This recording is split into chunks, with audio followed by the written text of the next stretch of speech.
Okay, part two, talking about some of the attributes we need for self protection, and we're talking about tactile and visual here, okay? So, when you are controlling a person, the best way to control a person, throw them, hit them, whatever it is, to go where they want you to go long enough to where you take control of that dynamic. You see, this is the very essence of jujitsu, okay? You push me, I go with the push to a point where you are in your weaker balanced position. I know the angle on which to enter, and now I have your balance and I have control of you, okay? Now, obviously, you can't do that indefinitely, okay? And you shouldn't, and it's bad habit. You want to do that to the point where you come up to this, we call a cyber chain in our system, okay? You have two paths that you can follow as a strategy in this situation, okay? One strategy is to you follow that in enough where you can damage something that controls his ability to process, okay? If you can find a way to get into a position where you can harm the spine, okay, do something really aggressive and traumatic to his processing, then he can't use that knife, okay?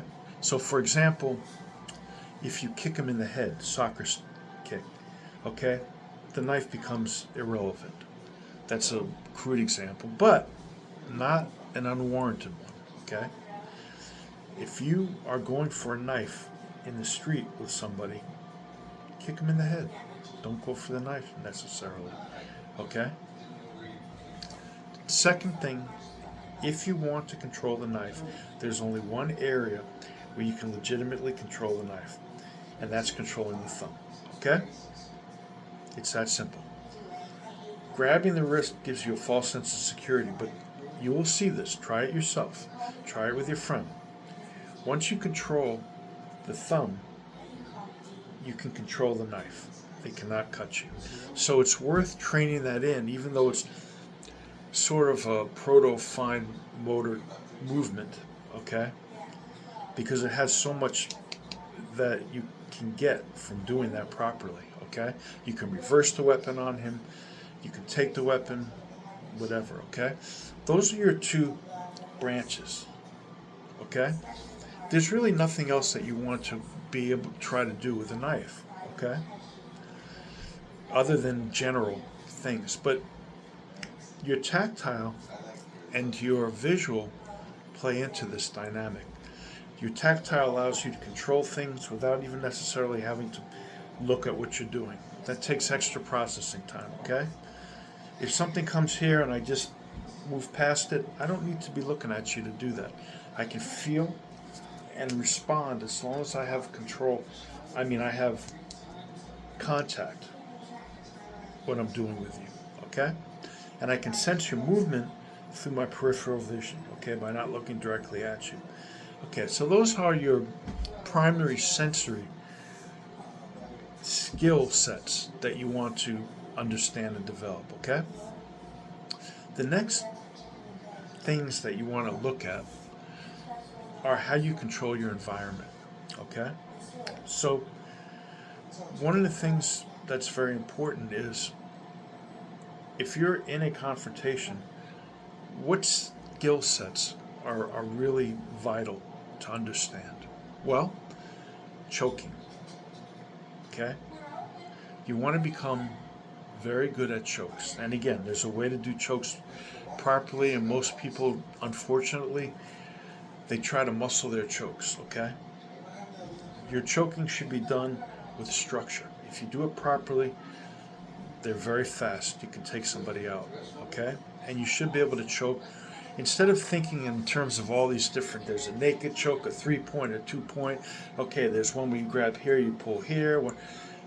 Just start to play around and learn different positions, both with and without clothing, that you can choke from, okay? Practice them and practice how to get leverage. If you do that, that will prepare you 100 times better than trying to follow some prescribed knowledge about a choke. And I'll tell you why that's important. if you understand choking at a certain level, it's also a method of controlling somebody, okay? It's also a method where you can very easily break their neck, depending on how you position their head to your chest, etc., okay? If you want to understand those things, okay, you're not going to understand them in some sort of a static, this is a rear naked choke, okay?